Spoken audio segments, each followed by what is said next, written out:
Morning guys! Kagigising ko lang. So today is our day 4 here in Dubai. So tayo ngayon ay breakfast muna. There you go. Good morning!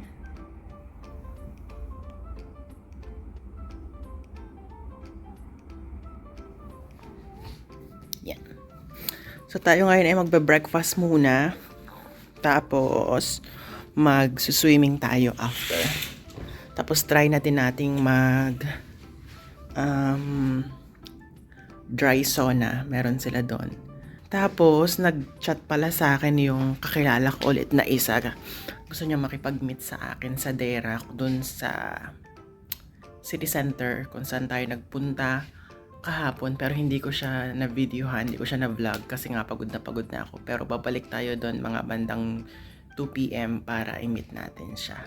Kasi may application din sila papuntang Australia. Siguro magtatanong sila kung ano ang mga dapat gawin. Anyway, tapos iniisip ko pa rin kung parang gusto kong bilhin yung pendant na Versace design sa gold soap, pero ang mahal niya parang $300, namamahalan ako. Iisipin ko pa kasi syempre hindi naman tayo dapat spend pag nasa bakasyon. Kailangan pa rin tayo, budgeted, responsible spending pa rin. Isipin ko kasi for 4 days pa ako sa Melbourne, so tingnan natin kung kasya pa yung aking budget.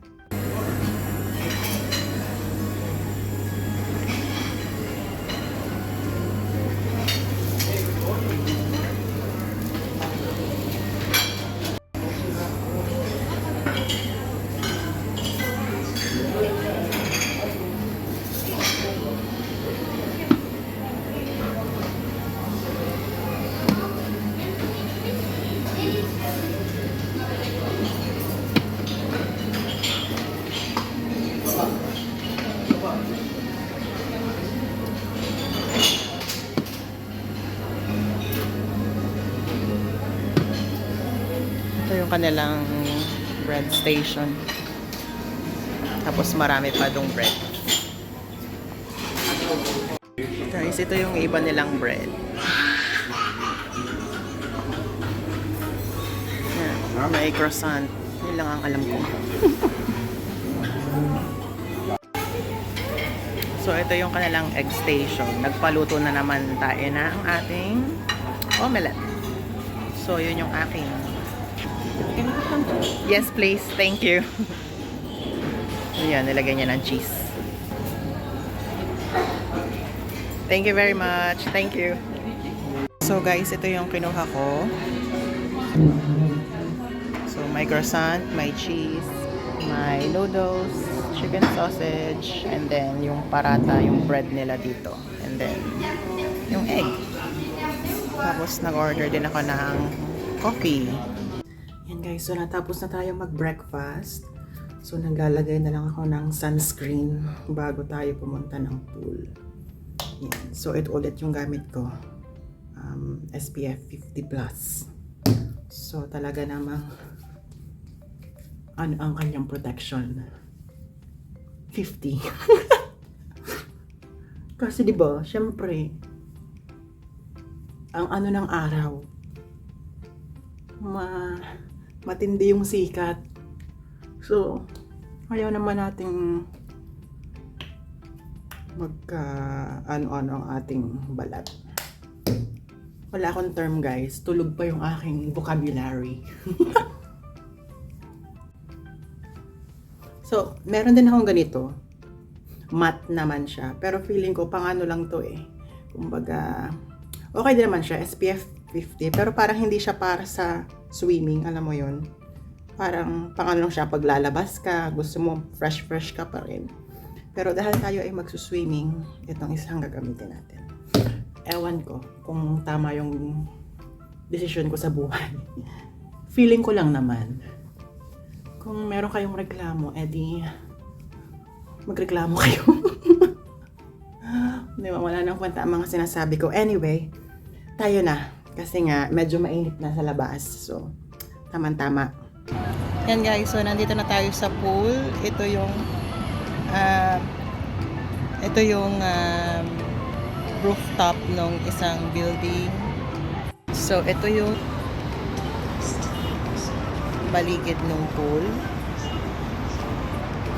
Ayan. So, mamaya, tatanggalin ko tong umbrella. Yung lifeguard, bigla niyang binuksan yung umbrella. Since wala namang masyadong tao, kukuhanin ko na din yung isang sunbed na yun. So, kung gusto kong maarawan, dun ako. Tapos kapag gusto ko naman ng ililom, wala ka ng problema ko sa buhay. Grabe.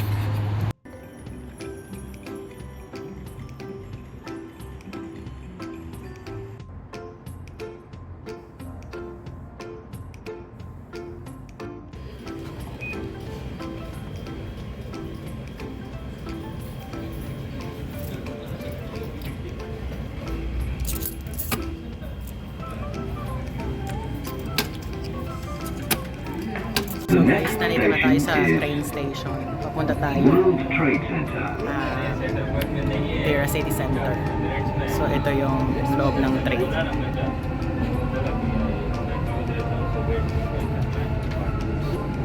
Yan. So nandito tayo ngayon sa day-to-day. Try nating humanap ng mga pasalubong. Puro dates. Ayan. Mapili kaya nito para sa mga ka-workmates ko. Ano niya to guys, 10 dirhams lang. Hindi ko alam kung magkano to in Australian dollars, pero okay na din, no?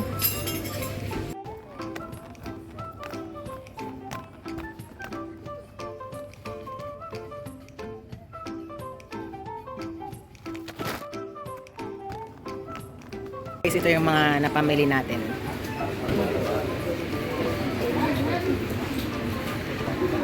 Sana tumatanggap sila ng card.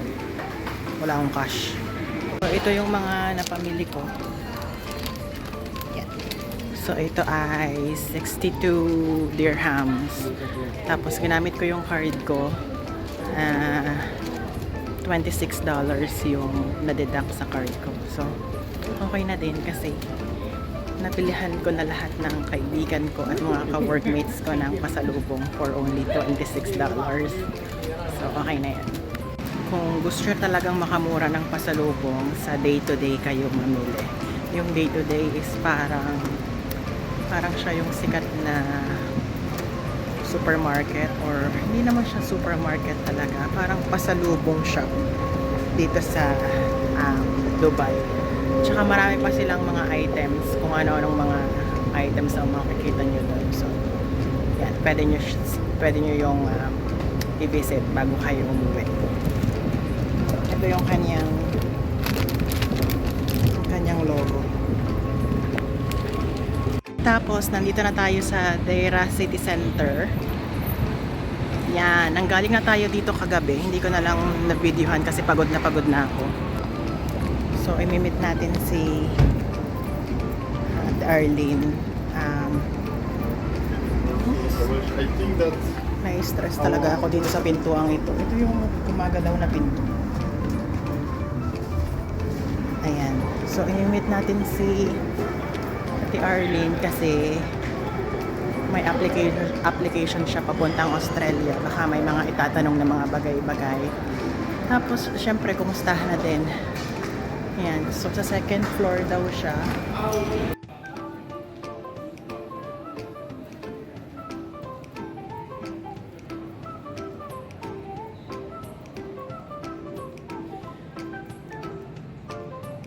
Ayan, pasok tayo ng Under Armour. Alam niyo ba yung huli kong sapatos na ginamit for work? Since 2014 ata yun. So, 10 years ko siyang nagamit. Under Armour siya. Siya ang aking working shoes. Working shoes at workout shoes. Ayan. So, bago ko pa bilhin yung sapatos ko kahapon. Eto, Under Armour yung pinagpalitan niya. So, super tibay talaga. Gusto na ngayon yung mga ganito, no? Yung mga makakapal. Parang hindi ko to style. Parang ayoko ng mga ganitong makakapal yung swelas. Ewan ko lang. Parang matatapilok ako anytime. Ang ganda nito, oh.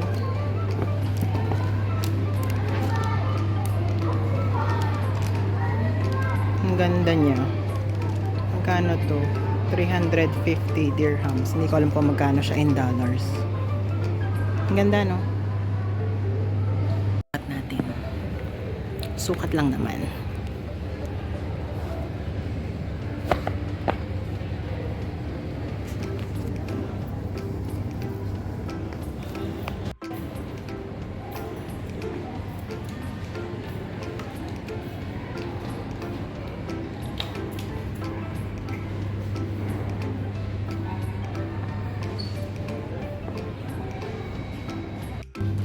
Siyempre, as expected, hindi ko siya bibilhin. Kasi kabibili ko pa lang ng sapatos kahapon. So, huwag tayong masyadong filingero. Tayong masyadong impulsive sa ating mga nararamdaman. Oh guys, huwag kayo. Hello, may Jollibee dito. Meron kaya dyang lumpia. Alam mo yun? Hindi ako nakatikim ng lumpia sa Pilipinas. Lumpia ng Jollibee na ang laman ay burger patty.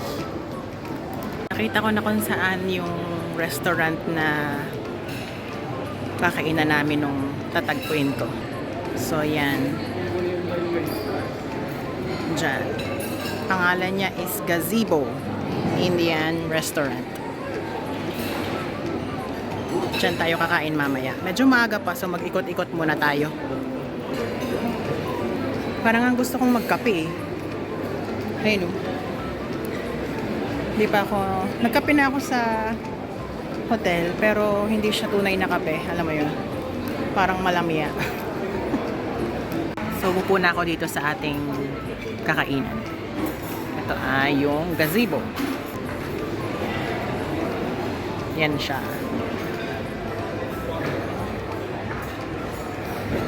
So, Indian restaurant siya. Mukhang mabango naman. Mukhang masarap. Kahapon pa ako naghahanap ng Indian resto eh. Kaso pagod na pagod ako. Wala akong time. Wala akong tiyaga maghanap kahapon. Pero buti naman, ito yung sinuggest ni Ate Arlene na puntahan namin para mag-lunch. Parang gusto ko ng yung pinakain ng kabilang table. Parang meron silang kinakain sa palayok.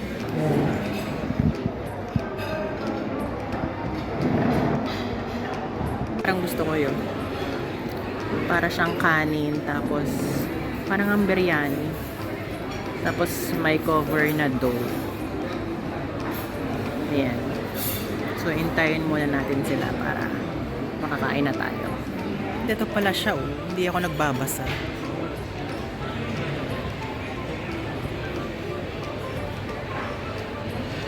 Gusto ko niyan. Nagbago na pala ako ng isip. Gusto ko ng buttered chicken. Kasi yun yung order ng kabilang table. Gusto kong i-focus pero naiya ako. Wow, ang sarap. Oh my God. Ayan, ang sarap po. Grabe.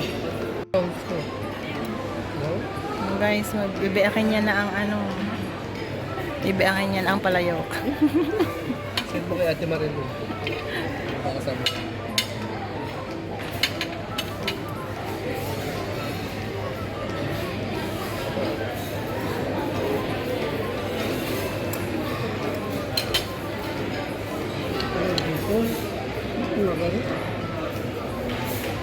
Baka yan yung chicken. Thank you. That's enough. Thank you. One more chicken biryani. Butter chicken. Yeah, it's okay na okay. So guys, nandito tayo ngayon sa bilihan ng gold. Ayan. So, nakapili na ako ng bibilhin kong pendant. Tadaan! Ito yung napili ko. Nag-canvas muna ako sa ilang store. Pero ito yung pinakamura na pendant na nakita ko. Based on sa grams and sa karat.